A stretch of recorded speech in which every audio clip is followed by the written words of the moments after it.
Hello guys, आज हम बात करने वाले ब्रिज कोर्स से जुड़े हुए सभी प्रश्नों के बारे में, जहां पर फीस की कमी होने वाली है या नहीं, एनओसी का क्या करना है, भाषा चयन कैसे करें, पात्रता क्या क्या है, डॉक्यूमेंट कौन कौन से लगेंगे, कैसे लगेंगे और कितने मौके मिलेंगे। अगर आप मातृत्व अवकाश, सीसीएल या अन्य किसी अवकाश पर हैं तो क्या होगा। कुल 32 हफ्तों का कार्यक्रम है। ऐसे में हर हफ्ते क्या क्या करना है, किन भाषाओं में आप परीक्षा दे सकते हैं और भी बहुत सारे प्रश्नों के बारे में जानेंगे। दोस्तों, सबसे पहले बात करते हैं ब्रिज कोर्स के लिए पात्रता की। तो आप देख सकते हैं target group of and eligibility criteria, उसमें सीधे सीधे लिखा है 28 जून 2018 से लेकर के 11 अगस्त 2023 के बीच में अगर नियुक्ति हुई है, आप गवर्नमेंट टीचर हैं तो ही आपको ब्रिज कोर्स करना है। अब एक बात आ रही है कि कुछ लोग कह रहे हैं कि सर हमने बाद में बीटीसी कर लिया या ब्रिज कोर्स हमने कर लिया 2019 वाला, तो क्या हमें फिर से करना है? बिल्कुल करना है। आपने चाहे बीटीसी बाद में किया, अगर आपको नौकरी बीएड के थ्रू मिली है तो आपको ब्रिज कोर्स फिर से करना है। सीधी सीधी बात है। अब इसके बाद आपने चाहे जो भी कोर्स किया हो उससे फ़र्क नहीं पड़ता। नियोक्ता की जिम्मेदारी है कि अगर आपने बीएड किया है तो आपको ब्रिज कोर्स कराए। ऐसे में सरकार आपको ब्रिज कोर्स कराएगी और आपको करना ही पड़ेगा। ये नहीं कि आप बीटीसी की डिग्री दिखा के बच जाएँ, ऐसा कुछ नहीं होने वाला है। आपको फिर से करना ही करना है। दोस्तों, बात करते हैं और सारे प्रश्न। तो कि क्या भाषा एक कैसे चुने, दो कैसे चुने, क्या क्या ऑप्शन है। अगर अंग्रेजी भाषा चूज़ करते हैं तो क्या पूरा पेपर इंग्लिश टू इंग्लिश देना है? क्या फीस कितनी कम होने वाली है या 25,000 ही रहेगी? क्या विभाग से एनओसी लेना ज़रूरी है? अगर मातृत्व या अन्य अवकाश पर हैं तो क्या करें? सेल्फ डिक्लेरेशन फॉर्म कैसे भरें? अगर आप खुद इंचार्ज हैं तो आप क्या कैसे फॉर्म भरेंगे, क्या करेंगे? क्या क्या डॉक्यूमेंट ज़रूरी है? मार्कशीट और डिग्री में क्या अपलोड करें? पेपर ऑनलाइन होगा या ऑफलाइन होगा? ऑब्जेक्टिव होगा या सब्जेक्टिव होगा? भाषा जो भाषा है वो उसका पेपर कैसे लिखें? कितने मौके मिलेंगे? परीक्षा किस माध्यम से दे सकते हैं? तो देखिए, सबसे पहले बात करते हैं भाषा कैसे चुने। देखिए, लैंग्वेज 1 में असमीज, बंगाली, छत्तीसगढ़ी, गुजराती, हिंदी, कन्नड़, मराठी, नेपाली, उड़िया, पंजाबी, उर्दू। और जब इसमें से मैंने हिंदी चूज़ कर लिया तो जो दूसरा ऑप्शन है हिंदी की जगह रिप्लेस होकर इंग्लिश आ गया और बाकी सारी भाषाएं वही हैं। तो इसमें से कोई भी आपको दो भाषा चुननी है। समस्या क्या आई है कि दूसरी भाषा में संस्कृत का ऑप्शन नहीं आ रहा है, जो कि एक बड़ी समस्या है। और इससे लोगों को लग रहा है कि कहीं ऐसा तो नहीं कि हमें पेपर इंग्लिश टू इंग्लिश देना है, जो कि बहुत एक डर की बात है कि लोग डर रहे हैं कि ऐसा तो नहीं सर कि पूरा पेपर इंग्लिश टू इंग्लिश लिखना है, 40% नंबर पास होने के लिए चाहिए। ऐसे में हम क्या करेंगे? मान लीजिए थ्योरी में 40% और प्रैक्टिकल में 50 नंबर पास होने के लिए चाहिए। तो कहीं ऐसा ना हो कि पेपर इंग्लिश टू इंग्लिश हो और हमारी दिक्कत हो जाए, हमारा बैक लग जाए, कहीं एक ही मौका मिलेगा तो क्या होगा। तो ये बहुत सारे लोगों के पास कन्फ्यूज़न है। तो देखिए, अगर सीधी सीधी बात करें तो कुल 11 भाषाओं में से आप एक एक करके दो भाषाओं का चुनाव कर सकते हैं। अगर मैं हिंदी मीडियम का हूँ तो पहली भाषा हिंदी और दूसरी भाषा के तौर पर अंग्रेजी को चुनूंगा। अब मान लीजिए मेरी भाषा पहली उर्दू हो तो मैं पहली भाषा उर्दू चुन सकता हूँ, दूसरी हिंदी चुन सकता हूँ, या पहली हिंदी चुन सकता हूँ, दूसरी उर्दू चुन सकता हूँ, या पंजाबी चुन सकता हूँ। कुछ भी जो मेरी भाषा जिसमें मैं कंफर्टेबल हूँ। जरूरी नहीं कि इंग्लिश आपको लेना ही पड़े, पर अगर मैं उत्तर प्रदेश से हूँ तो मैं ज़्यादा कंफर्टेबल तो हिंदी के बाद इंग्लिश में ही होऊंगा और कोई भाषा तो मुझे आती नहीं। तो ऐसे में आप देख सकते हैं कि आप कौन सी भाषा में कंफर्टेबल है, उसके हिसाब से आप भाषा चुन सकते हैं। आप उसके लिए फ्री हैं।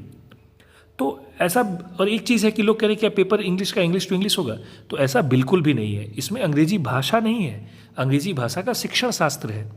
दोस्तों, आप बीटीसी जिसने भी किया होगा आप देख सकते हैं बीटीसी के कोर्स में सीधे सीधे पेडागॉजी ऑफ इंग्लिश है। ऐसे में पेपर इंग्लिश टू इंग्लिश नहीं होता है। हाँ, जो ग्रामर का पार्ट है वो तो आपको इंग्लिश में ही देना पड़ेगा, लिखना ही पड़ेगा। पर जो ग्रामर को छोड़ के जो पेडागॉजी का पार्ट है ना, जो शिक्षण शास्त्र का पार्ट है, उसमें आप हिंदी में भी लिख सकते हैं, इंग्लिश में भी लिख सकते हैं और कोई उसमें दिक्कत नहीं होती है। जैसे कोई पूछे कि बच्चों में अगर अंग्रेजी सिखाना है तो उसके लिए क्या करें, तो ऐसा नहीं कि आपको उसको इंग्लिश में ही लिखना है, आप वो चीज़ें हिंदी में लिख सकते हैं। अब बात करते हैं क्या फीस कम होगी, क्या परीक्षा शुल्क इसमें अलग से लगेगा। तो देखिए, ये फीस का सीधे सीधे है। आप देख सकते हैं सप्लीमेंट्री स्टेज से ऊपर लिखा है admission fee including first time exam fee 24,000 रुपये और रजिस्ट्रेशन फीस है 1,000, यानी कुल 25,000। तो 25,000 फीस रहेगी, इससे कम नहीं होने वाली है।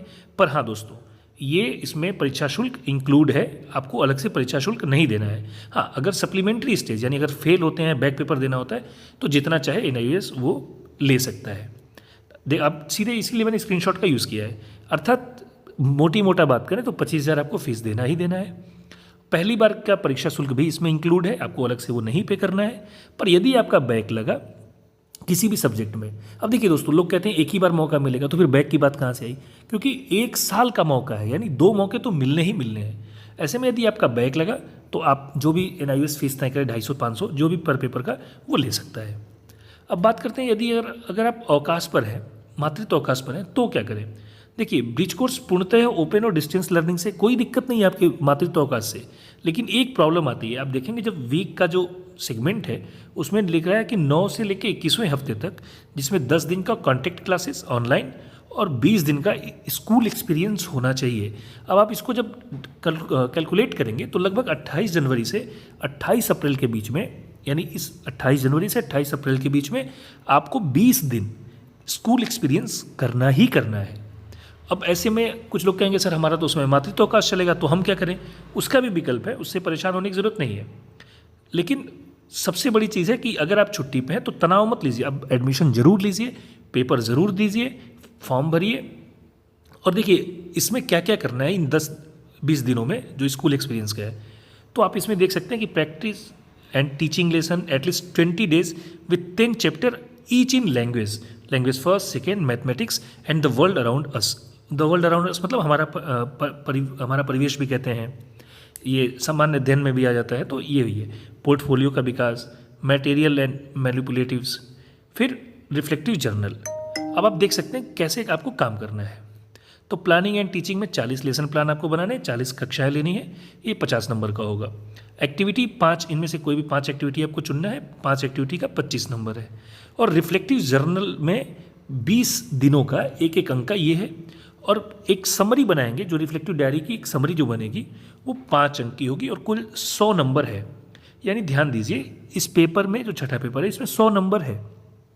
अगर आप छुट्टी पर भी चले जाते हैं, मान लीजिए आप मातृत्व अवकाश में हैं, तो आप रजिस्ट्रेशन कर लीजिए, और रजिस्ट्रेशन करने के बाद आप आराम से बाकी सारे पेपर, जो भी थ्योरेटिकल पार्ट है, जो असाइनमेंट है, उसको जमा कर लीजिए। स्कूल एक्टिविटी आप बाद में भी कर सकते हैं, जैसे आपका इसमें मान लीजिए बैक लग जाएगा, फिर इसके बाद आप असाइनमेंट इसका जो स्कूल एक्टिविटी है वो इसके बाद आप जैसे ही आप आते हैं वापस मैटरनिटी से या अन्य किसी भी अवकाश से, वो आप कर सकते हैं। और केवल मैटरनिटी में ही दिक्कत होने वाली, बाकी किसी अवकाश में 3-4 महीने तक की छुट्टी नहीं मिलनी है, तो उसमें दिक्कत नहीं आएगी। तो निश्चिंत रहिए, आराम से आप इस चीज़ को कर सकते हैं।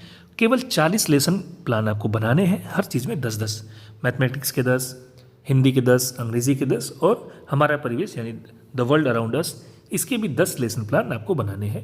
और एक रिफ्लेक्टिव डायरी बनती है, देखिए जो भी इग्नू से बीएड होगा उसको बहुत अच्छे से पता है, क्योंकि उसमें रिफ्लेक्टिव डायरी का बहुत महत्व होता है।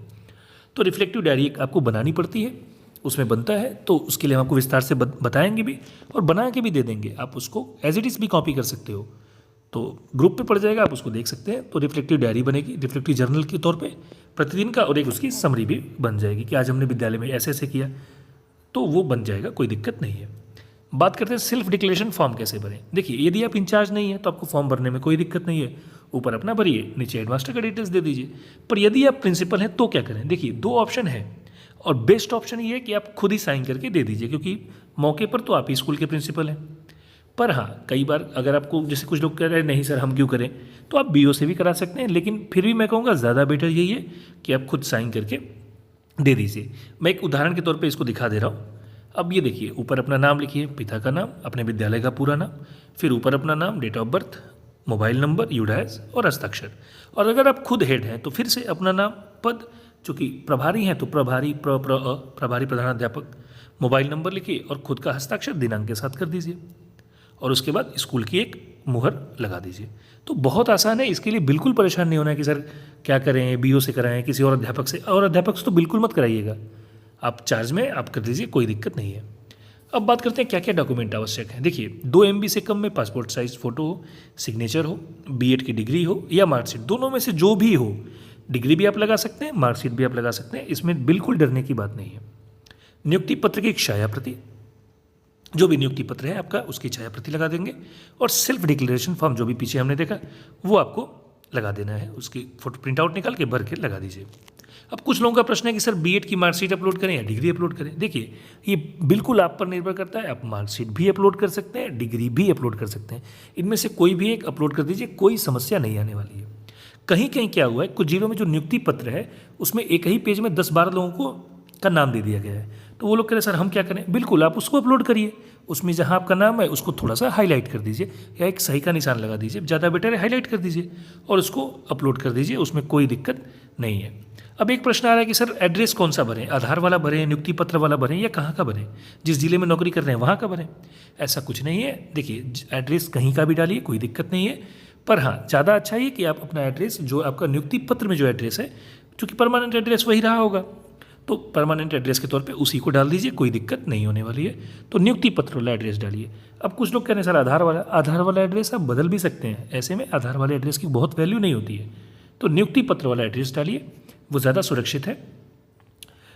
अब बात करते हैं परीक्षा ऑनलाइन होगी कि ऑफलाइन होगी, सब्जेक्टिव होगी या ऑब्जेक्टिव। ये केवल हवाई प्रश्न है, सबको पता है परीक्षा सब्जेक्टिव ही होगी और डाइट पर आयोजित होगी, ऐसे में इसको ऑफलाइन ही कहा जाएगा। तो परीक्षा ऑफलाइन होगी और सब्जेक्टिव होगी। अब इसका मॉडल कैसा होगा, अभी जो प्रोस्पेक्टस आया है उसमें उन्होंने लिखा नहीं है, पर उम्मीद रखिए जैसे आता है 4-5 नंबर के बहुविकल्पी और फिर अति लघु उत्तरी और कुछ लघु उत्तरी प्रश्न होंगे। बात करते हैं परीक्षा क्या हिंदी अंग्रेजी में दे सकते हैं, अन्य भाषा में नहीं। तो आप 9th पॉइंट देखेंगे, मीडियम, इसमें लिखा है the medium of the instruction shall be in Hindi and English language, however the teacher are allowed to write the public examination theory in any of 22 scheduled language listed in the 8th schedule. यानी जो instruction होगा ना वो आपको हिंदी और अंग्रेजी में ही मिलेगा, पर आप चाहें तो परीक्षा में किसी भी भाषा में 22 भाषाओं में से जो भी 8वीं अनुसूची की 22 भाषाएं हैं, किसी भी भाषा में अपने उत्तर लिख सकते हैं, उसमें आपको कोई दिक्कत नहीं होगी। अभी कुछ साथी हैं जो असम से हैं, वो मुझसे बार बार पूछते हैं और मैंने पिछली बार भी उनसे कहा था, फिर ये बेसिकली उन्हीं का आंसर है कि आप किसी भी भाषा में लिखिए सर, कोई भी दिक्कत नहीं होने वाली है। असमी में लिखिए, बंगाली में लिखिए, तमिल में लिखिए, कन्नड़ में लिखिए, नेपाली, सिंधी, कोंकणी, ये सारी जो भी 22 भाषाएं हैं 8वीं अनुसूची में, किसी में भी आप लिख सकते हैं। बात करते हैं कितने मौके मिलेंगे। देखिए सरकार ने ब्रिज कोर्स की अवधि 1 वर्ष रखी है, ऐसे में तय है कि 2 मौके तो मिलने ही मिलने हैं, पर ज़्यादा अच्छा है कि पहले मौके में ही पास कर जाइए। और देखिए दोस्तों, बैक बहुत कम लोगों का लगेगा और मैं कहूँ 9 के बराबर लगेगा। सब पास होंगे और पहले अटेम्प्ट में ही पास होंगे, सबकी नौकरी सुरक्षित रहेगी। धन्यवाद दोस्तों, थैंक यू सो मच।